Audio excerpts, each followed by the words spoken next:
오늘은 예수님이 시험을 받으신 사건을 누가복음, 누가의 메시지로 읽었습니다.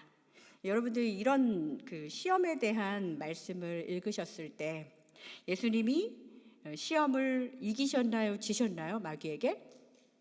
네, 이기셨죠. 네, 여러분들 진짜 이 이긴 방법 여러분들이 읽으시면서 속이 정말 시원하셨나요? 마귀의 계속되는 도발, 네가 만일 하나님의 아들이거든 하면서 뭐 돌을 떡으로 만들라고 하고 막 절하라고 하고 뭐 잠깐 그러면 내가 다 주겠다 막 이렇게 말하잖아요.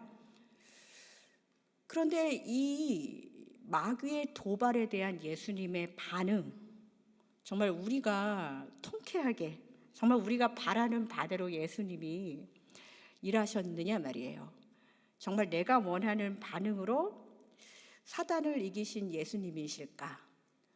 좀 그냥 그렇게 쉬운데 돌 떡으로 좀 만드시면 안 될까? 혹시 이렇게 바라면서 역시 예수님 방법은 말씀이야.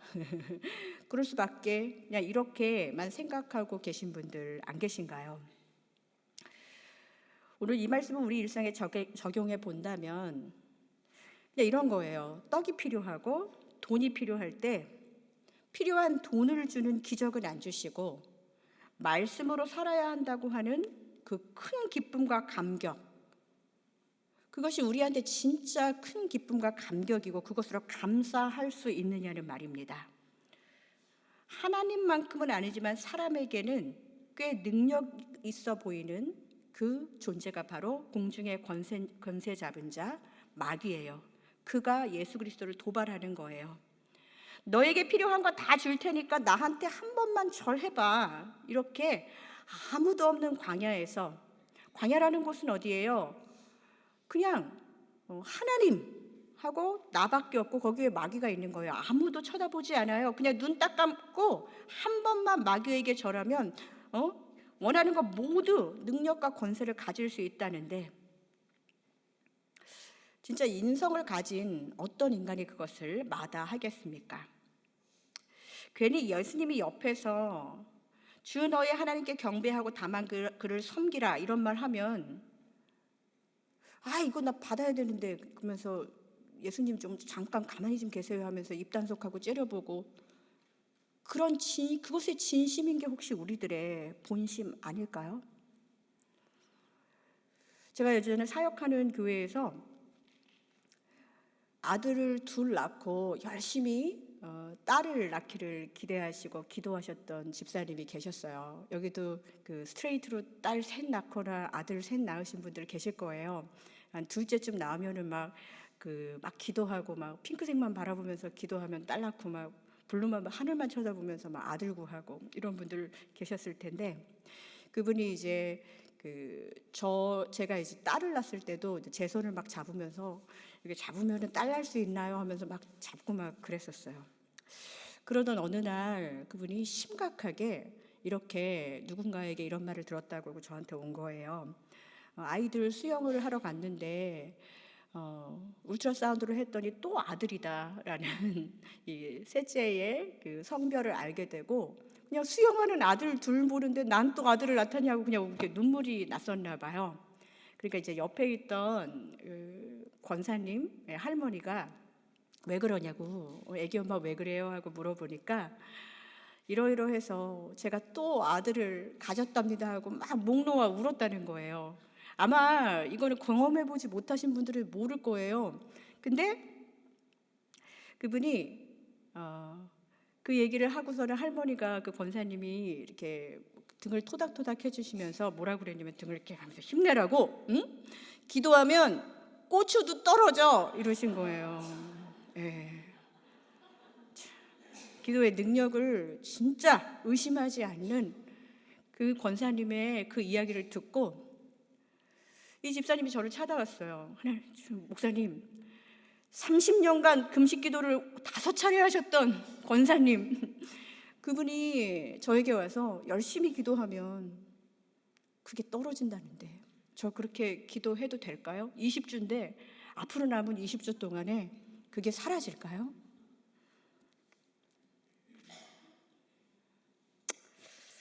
저도 가끔씩 그게 필요할 때가 있긴 있어요. 이게 무슨 말이냐면 여러분 참 난감한 순간입니다. 근데 우리 기도가 하나님의 말씀을 기억하는 것보다 누군가의 말을 기억하면서 기도하면 고추도 떨어진다. 그렇기 때문에 나는 기도한다. 30년간 5차례 금식하신 권사님께서 나한테 그런 말을 하셨다. 이게 하나님의 말씀일까요? 권사님의 말씀일까요? 저도 가끔씩 상담 전화인 줄 알고 전화를 받았다가 어떤 분이 그런 말을 해요.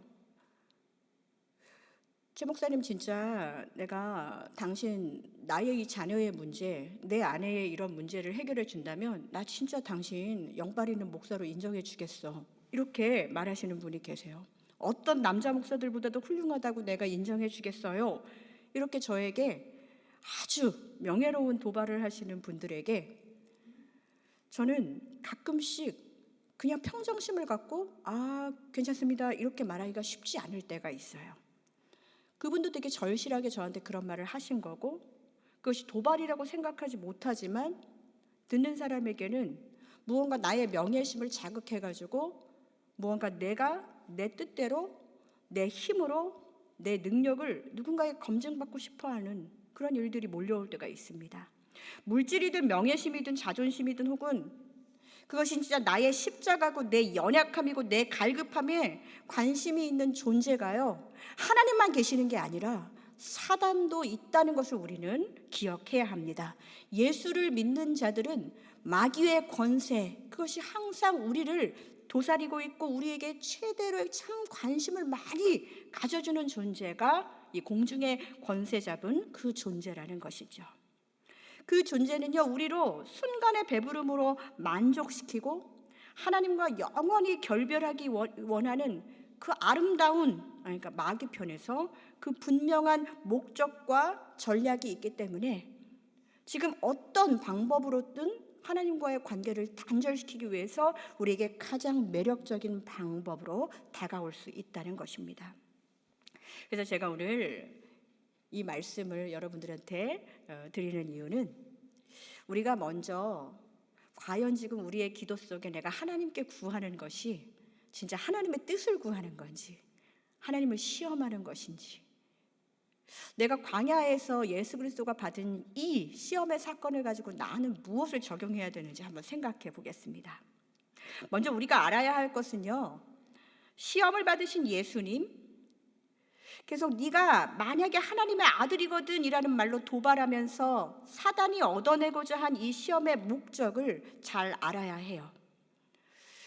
여러분, 40일 금식하신 예수님이 사단이 계속 반복하는 하나님의 아들이라는 것을 사단은 입증해 내기를 바라고 있어요. 그래서 자꾸 지금 하나님의 아들이거든 이런 말을 해요. 근데 하나님의 아들인데 뭐 또 증명할 필요 있겠어요? 그러나 사단이 자꾸 이 명예심과 능력을 도발할 때 그래 A까지 것 하면서 그냥 하나님의 아들의 모습, 돌을 떡으로 만들고 막 높은 데서 떨어지고 막 천사가 수정 들고 하는 이 모습을 마귀는 이 세상에 그냥 보여주기를 바랬어요. 그렇게 인성을 가지신 성육신 하신 예수 그리스도도 별 수 없는 명예심과 내가 신임을 하나님의 아들임을 증명해내기 위해서 그 십자가 성육신 이 모든 오신 목적을 포기하면서까지도 이 시험에서 마귀가 원하는 대로 움직여주기를 바랬다는 거예요. 40일을 금식하신, 그래도 그 지친 모습 그대로, 배고픈 모습 그대로 예수 그리스도는 근데 시험을 그냥 받고 계셔요. 마귀가 원하는 대로 하나님의 아들임을 입증하면 예수 그리스도가 사람의 몸을 입고 오신 성육신하신 메시아, 내가 정말 이 땅에 온 이유, 하나님께서 예수 그리스도를 보내신 이유, 대속의 의미가 희석되어지고 희미해지고 사라지게 된다는 것을 누구보다 잘 알고 계셨고 사탄도 이 목적을 가지고 예수님께 접근했기 때문입니다.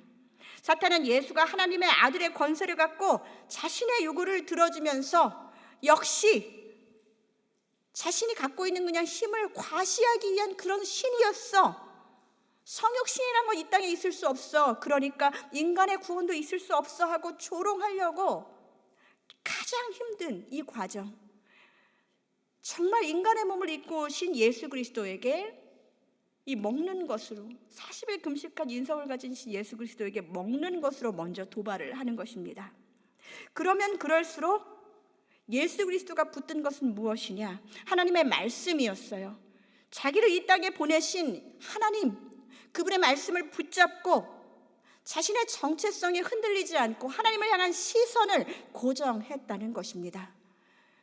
이 본문에 대해서는 많은 해석들이 있어요. 그러나 저는 오늘 여러분들에게 우리가 시험이 올 때 우리가 왜 흔들려요? 하나님께 시선을 고정하지 않기 때문이죠. 말씀에 바로 서지 않기 때문이죠. 내가 이 땅에 왜 왔는지, 내가 진짜 그리스도인인지 하는 정체성이 흔들리기 때문입니다. 우리는 이 지점에서 예수 그리스도가 마치 누군가가 기도하면 모두 떨어진다는 그 얘기를 가지고 흔들렸던 것처럼 우리는 많은 사람의 말씀보다 더 매력적인 말 때문에 내 자신이 잠시 하나님 잠깐만요 하면서 아무도 보이지 않는 광야에서 마귀와 타협하는 그런 시험에서 지는 일들이 너무나도 빈번하게 일어나기 때문입니다. 성도 여러분, 그렇기 때문에 결국은 내가 누구인지, 내가 무엇을 위해서 이 땅에 보내심을 받았는지, 이 소명, 정말 떡이 아니라 말씀을 근거해서 찾는 그 이들에게 하나님은 능히 시험을 이길 수 있는, 마귀의 권세를 이길 수 있는 그 힘을 허락하신다는 거예요. 예수님처럼 떡을 근거로 해서 하나님을 찾는 사람들이 아닌 마귀가 정말 원하는 정말 그런 방법으로 이 땅의 일들을 이뤄나가면서 점점점 하나님과 멀어지고 있는 나와 다른 그 예수님처럼, 예수님은 우리에게 통쾌한 답을 주시는 것이 아니라 영원한 하나님의 나라를 바라볼 수 있는 답을 허락해 주신 거예요. 그런데 우리는 자꾸 이 마귀가 나를 시험할 때 나도 하나님을 시험하는 기도를 해요. 하나님, 당신이 정말 창조주라면 정말 이거는 내 문제, 다른 사람은 모르겠지만 나의 이 정도의 문제는 들어줄 수 있잖아요. 하나님, 왜 나에게 하나님의 하나님 되심을 자꾸 증명하지 않는 거예요? 보여주세요. 계속 이런 식으로 우리가 기도를 해 나간다면 이제는 점점점 지치게 되고 기도하는 것이 뜸하게 되고 하나님보다 더 확실한 방법을 붙드는 그런 이상한 그리스도인으로 살아가게 되는 것입니다. 이것은 하나님의 뜻을 구하는 기도가 아니라 하나님을 시험하는 기도라는 거예요. 우리의 원하는 기도를 하나님이 모두 들어주신다고 합시다. 여기부터 여기까지 오늘 다 기도하는데 다 서로가 다른 마음으로 기도하고 여기는 서로가 사이가 안 좋은 분들끼리 또 막 기도를 하기도 해요. 이 모든 기도가 하나님이 무조건 다 들어준다면 이 세상이 어떻게 돌아가겠습니까? 이 세상이 지금 이렇게 그나마 우리가 이렇게 살아가고 있는 것은 끊임없는 마귀의 도발에도 하나님의 뜻이 이 땅에 계속적으로 주어지고 이루어지기 때문에 우리가 이렇게 살아가고 있는 줄을 믿습니다. 하나님 모르는 사람들의 뜻이 기도한다고 이루어지면 그것이 이 세상을 제대로 움직일 수 있겠습니까? 각각의 생각과 가치관이 다른 인간 개개인의 욕구와 충족이 정말 하나님의 뜻이 이루어지는 거라면, 정말 그것이 하나님의 나라가 된다면 저는 그런 하나님 나라 바라지 않겠습니다. 우리가 생각하는 대로 세상이 돌아가면 이 세상은 큰일 납니다. 그럼 뭘까요? 하나님 시험하지 않게 차라리 아무것도 구하지 말라는 말인가요? 기도하는데 이거 다 하나님 시험하는 거라면 나 어떻게 기도하죠? 이렇게 질문할 수 있지요. 이런 질문은 보통 하나님을 잘 알지 못하는 사람이 더 많이 질문합니다. 기도도 안 하는 사람이 더 많이 질문해요. 왜냐하면 기도 안에서 하나님 뜻을 발견한 사람들은 자꾸 그것을 하면서 하나님 뜻 발견하기를 좋아하거든요. 하나님의 뜻이 이루어지는 방식을 너무도 잘하는 사람들이, 우리 크리스찬들이 이제는 그 오래된 기다림, 인내 이런 거 이제 그만하고 그 과정이 겪기 싫어서 빨리 돌이 떡대고 잠깐 하나님 안 보시는 동안에 마귀한테 절하면서 내가 원하는 거 빨리 받고 싶은 경우에 이런 마음의 도발이, 마귀의 도발이 내 안에 응답되고 내가 그렇게 하나님과 멀어진 상태에서 기도하지 않는 경우가 더 많다는 거예요. 이사야 7장 10절에서 12절까지의 말씀을 제가 한번 여러분들에게 소개하려고 합니다. 이사야 7장에 보면은 이런 하나님한테 구하지도 않으면서 그것이 아주 그럴듯하게 포장되어 있는 한 왕의 이야기가 나옵니다. 7장 10절부터 제가 읽을게요. 여호와께서 또 아하스에게 말씀하여 이르시되 너는 내 하나님 여호와께 한 징조를 구하되 깊은 데서든지 높은 데서든지 구하라 하시니, 이거 이사야가요 아무것도 구하지 않는 아하스에게 구해라 구해라 2번 이야기했어요. 그랬더니 아하스가 이렇게 대답합니다. 아하스가 이르되 나는 구하지 아니하겠나이다. 나는 여호와를 시험하지 아니하겠나이다 한지라. 이 맥락은 유다의 이 아람 동맹 연합군이 쳐들어올 그 일촉즉발의 상황에서 유다의 왕이었던 아하스는 아무것도 하나님께 구하지 않았어요. 이스라엘, 이 유다 백성은 하나님의 백성인데 왕은 전쟁 앞에서 항상 하나님께 기도하고 나아가야 하는데 이 전쟁을 왕으로서 이기기 위해서 이번에는 하나님 잠시 그냥 가만히 계셔 주세요. 잠시 나타나지 않으시거나 그냥 저희를 내버려 두세요 하는 거예요. 왜냐하면 아하스는 왕이니까 하나님에 대해서 너무 많은 교육을 받았겠죠. 너무 급한 전쟁의 상황 속에서 또 기도하라고 하시고 또 기다려보라고 하시는 그 하나님의 뜻이 받아들여지기 어려웠던 거예요. 그래서 세상의 권세, 아수르의 군사력, 이 유다가 아하스에게 정말 유다 왕 아하스가 원하는 승리로 이끌어줄 거라 기대하고 내가 할 수 있는 최선을 다해가지고 전쟁을 준비합니다. 그 상황에서 이사야가 이야기한 거예요. 하나님께 징조라도 한번 구해보면 안 될까? 하나님께 구하면 안 될까? 얘기한 거예요. 그런데 아하스가 말하죠. 나는 구하지 아니하겠나이다. 나는 여호와를 시험하지 아니하겠나이다. 이게 믿음의 고백이 아니에요. 많은 그리스도인들이 아하스처럼 하나님의 뜻을 구할 생각도, 구할 시간도, 구할 믿음도 다 마귀에게 주고 던져버리고 사단의 시험에 넘어가거나 타협할 때가 많다는 거예요. 만약 기도한다고 해도 하나님 뜻 알고 싶지 않아요. 그냥 돌로 떡 만들어주세요. 그거 안 해줄 거면 제 문제, 그냥 빠져주세요. 이렇게 하면서 하나님께 이게 시험인지 기도인지 그 중간에서 왔다 갔다 하시는 분들 분명히 계실 것입니다. 아하스가 이사야에게 나는 여호와를 시험하지 아니하겠나이라고 말했고, 예수님은 사탄에게 주 너의 하나님을 시험하지 말라고 말했어요. 이 2가지 말씀을 한번 생각해 보겠습니다. 나는 여호와를 시험하지 아니하겠나이다. 그 안에는 하나님을 아예 구하지도 않겠습니다. 하나님 뜻 구하지도 않고 내 마음대로 할 테니까 그러면 내가 하나님 시험 안 하는 거잖아요. 다른 사람들처럼 기도하니까 뭐 떼달라고 그런 말 안 하잖아요. 나 얼마나 괜찮아요? 이런 기도의 자세와 예수님이 사탄에게 주 너의 하나님을 시험하지 말라라고 말한 것,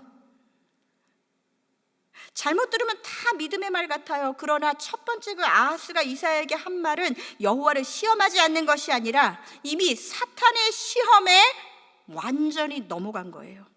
사탄이 원한 그 하나님과의 관계 단절이 이루어진 마귀에게 너무나도 뜻깊고 너무나도 바람직한 그런 말이었다는 거예요. 사랑하는 성도 여러분, 진짜 우리에게 해야 될 것이 무엇일까요? 아하스의 시험하지 아니하겠나이다와 주 너의 하나님을 시험하지 말라와 어디서 다 들어본 얘기인데 무엇이 달랐을까요? 아하스는 자기 의를 위해서 말씀의 근거 없이 하나님을 기억하지 않고 그냥 귀에 듣기 좋은 말을 이사야에게 했어요. 예수 그리스도는 사탄에게 말씀을 근거해서 이 사탄의 도발을 물리칩니다. 우리는 똑같은 말을 하는 것 같지만 구별해야 돼요. 하나님의 뜻을 구하는 자, 말씀 없이 다른 사람의 이야기, 세상에 유익한 정보, 하나님과 위배되는, 말씀에 위배되지만 나에게 그럴듯한 논리와 이성의 소리, 이것 때문에 내 기도의 근거가 되고 내가 달려가는 목적이 된다면 우리는 이미 사단에게 지고야 만 것이라는 것이죠. 그런데 오늘 말씀을 보시면은요, 예수님이 시험받은 이 공간의 이동 경로를 한번 볼 필요가 있습니다. 1절과 2절을 한번 볼까요? 오늘 누가복음, 예수께서 성령의 충만함을 입어 요단강에 돌아오사 광야에서 40일 동안 성령에게 이끌리시며 마귀에게 시험을 받으시더라. 이 모든 날에 아무것도 잡수시지 아니하시니 날수가 다함에 줄이신지라. 여기에서 나오는 공간이 어디죠? 네, 예수님 어디서 시험 받으셨어요? 네, 광야에서 시험을 받으셨습니다. 그러면 예수님의 시험이 어디에서 끝나는지 한번 볼까요? 오늘 본문 8절 한번 볼까요? 네, 7절. 네, 7절 아닌가 봐요. 6절인가 봐요. 잠시만요. 제가 절수를 안 적었더니 잠시만요. 죄송합니다. 네, 9절이네요. 9절. 제가 잘못 봤어요. 죄송합니다. 광야에서 시작된 이 시험이 9절에 어디요? 예루살렘으로 가서 어디에 있었어요? 성전 꼭대기에 세우고 그랬어요. 성령의 이끌림 바 되어서 간 이 광야의 시험은 이제 마귀가 예수 그리스도를 성전까지 데려가면서 이 시험의 세 가지가 끝나게 됩니다. 그렇기 때문에 광야에서 성전까지의 여정이 이 예수 시험의 시작과 끝의 공간 이동이라는 거죠. 여러분, 광야에서도 시험이 있고 성전 꼭대기에서도 시험이 있었어요. 우리가 아무도 없는 것 같은 고통 속에 있는 시간에도 시험을 받지만 우리는 떠들썩한 곳, 심지어 하나님을 예배하는 곳에서도 어떻게 보면 더 많은 시험을 갖게 될지도 몰라요. 우리 인간에게는 마귀가 시험할 수 있는 장소는 어디서든지 시험을 받을 수 있다는 것입니다. 우리가 정말 기억해야 될 것은 광야든 성전이든 하나님이 우리에게 정말 시험하시기 위한 예수 그리스도가 시험 받으신 그것과 같이 우리에게 두신 시험의 장소에서 성령의 이끌림 바 되어서 말씀으로 이 시험을 이기신 예수 그리스도가 우리의 모범이 되어야 될 줄로 믿습니다. 구약 시대에 40년 광야 생활을 했던 이스라엘 백성들에게는요, 광야의 약속의 땅에 들어가기 전에 하나님의 백성들이 경험했던 하나님의 테스트의 장소가 바로 광야였습니다. 그때 여러분 기억나세요? 광야에서 매일 하늘에서 뭐가 떨어졌죠? 네, 만나, 떡이 떨어졌어요. 진짜 우리도 한번 그런 경험해봤으면 좋겠는데요. 하루도 빠짐없이 떡을 먹었던 은혜의 장소가 바로 광야이기도 합니다. 그렇게 고통의 장소가 하나님의 은혜의 장소가 되기도 하지요. 그런데 여러분, 이 돌을 떡으로 만드는 수고도 없이 그냥 하늘에서 떨어지는 떡을 먹는 그들에게는 어떤 결핍도 없었을까요? 아, 이제 떡 다 먹었으니까 우리는 진짜 되게 행복하다, 완전히 행복하다, 그러지 않았어요. 광야 생활 내내 떡 먹으면서도 불평했어요. 목마르다 그러고 목매이다 그러고, 그리고서는 이 배고픔과 이 갈급함이 해갈되니까 이제는 막 금송아지 같은 거 만들고 그러잖아요. 이 광야 생활의 전체를 총정리하는 게 신명기 말씀이거든요. 그때 진정으로 이 광야 생활에서 이제 가나안 땅으로 들어가는, 약속의 땅으로 들어가는 그 이스라엘 백성들을 향해서 모세가 말한 거예요. 사람이 떡으로만 살 것이 아니요, 여호와의 입에서 나오는 모든 말씀으로 사는 줄을 너에게 알게 하게 하시려고 이러한 광야의 시간을 주셨다라는 거예요. 하나님은 우리를 배고프게 하시지 않기 위해서 만나를 주시는 분이시지만, 먼저 알아야 할 것은 사람은 떡으로만 살고 그것으로 배불렀다고 해서 완전한 샬롬, 완전한 평안을 얻을 수 없다는 것입니다. 하나님과 함께하는, 그 말씀과 함께할 땐 하나님의 사람들은 완전한 충만함을 얻게 된다는 것이지요. 그렇기 때문에 말씀의 조기 교육을 받으신 예수님이 마귀에게 말씀으로 이기게 하신 근거가 바로 여기에 있습니다. 우리의 일상은 만나, 떡만 먹어서는 안 된다는 거예요. 떡에다만 시선을 두고 사는 인생이 아니라 여호와의 입에서 나오는 모든 말씀으로 사는 줄을 우리에게 알게 하시려고 떡을 주신 건데, 떡만이 목적이 되는 삶은 평생 하나님의 뜻을 추구하는 삶이 아니라 하나님을 시험하는 삶이 될 수밖에 없다는 것입니다. 사랑하는 성도 여러분, 떡만이 아니죠. 너가 진짜 크리스찬이면, 지금 믿지 않은 가족들에게도 그런 말 되게 많이 듣잖아요. 네가 정말 그렇게 된다면, 너 나한테 이런 거 보여준다면 하면서 네가 정말 하나님의 사람임을 증명해 보이라.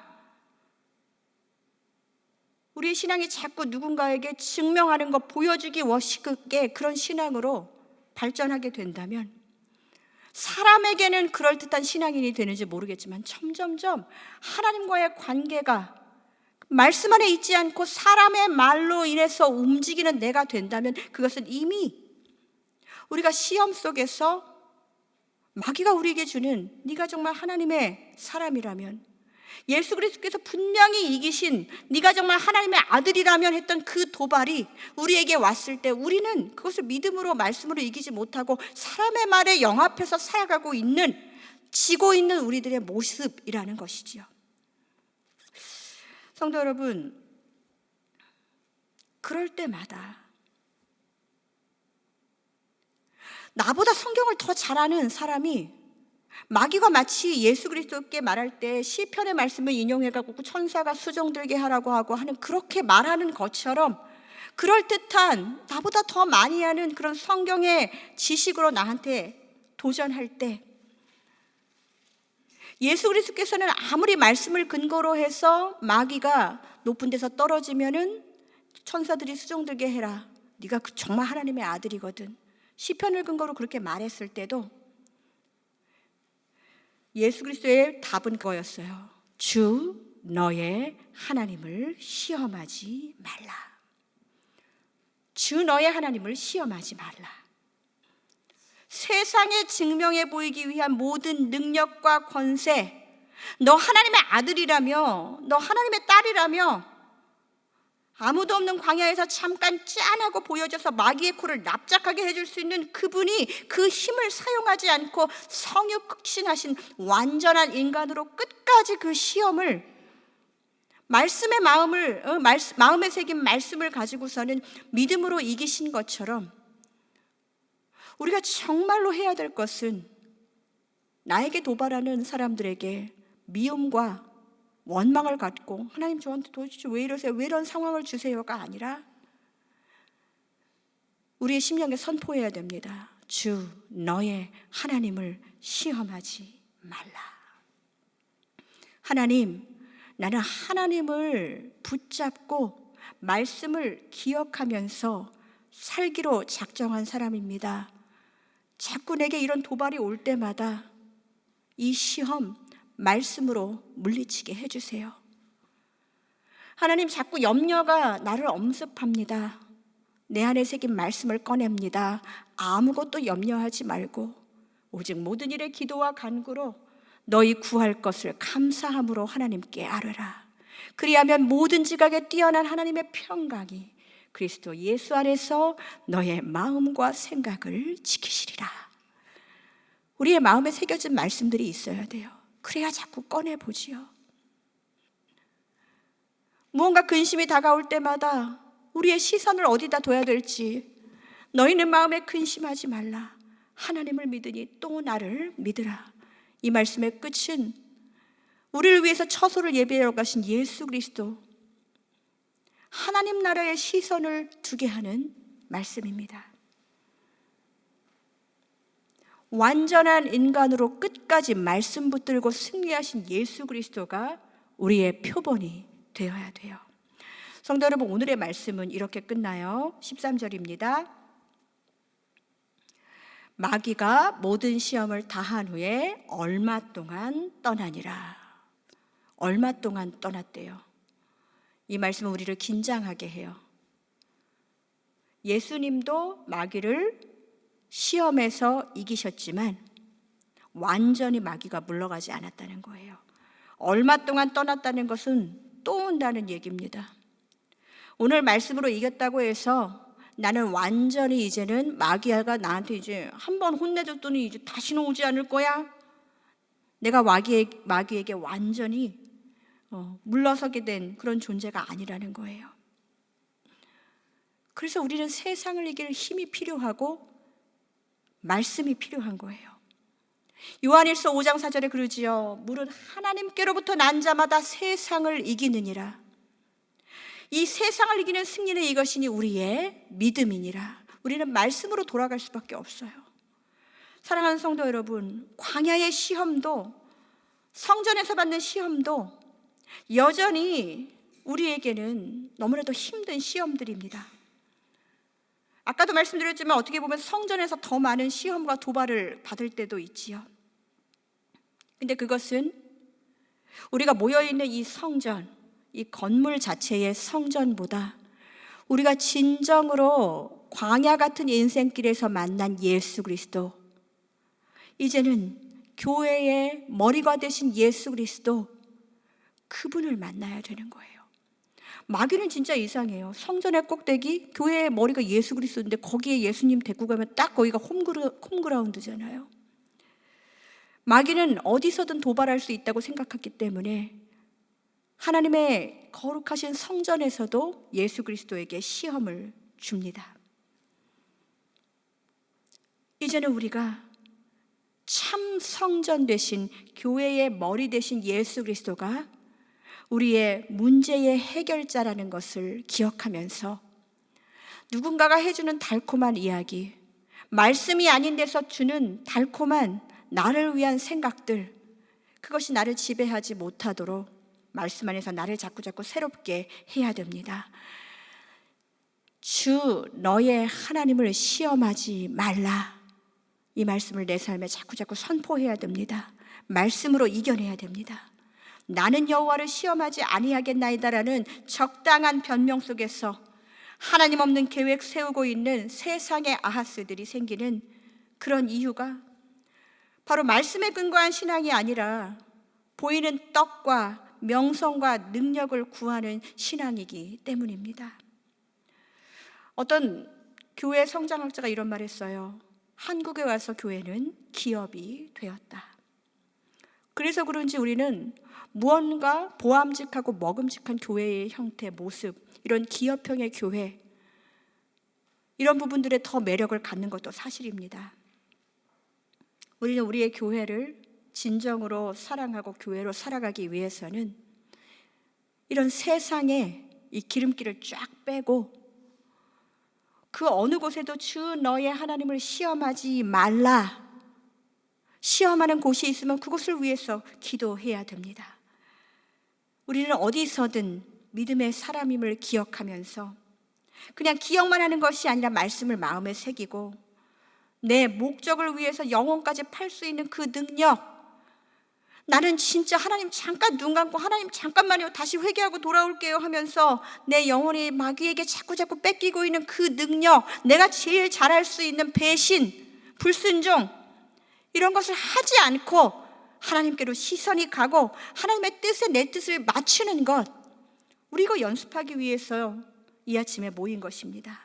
사랑하는 성도 여러분, 그분의 뜻이 내 삶을 지배하도록 하나님께 마음을 드리는 여러분 되시기를 간절히 축복드립니다.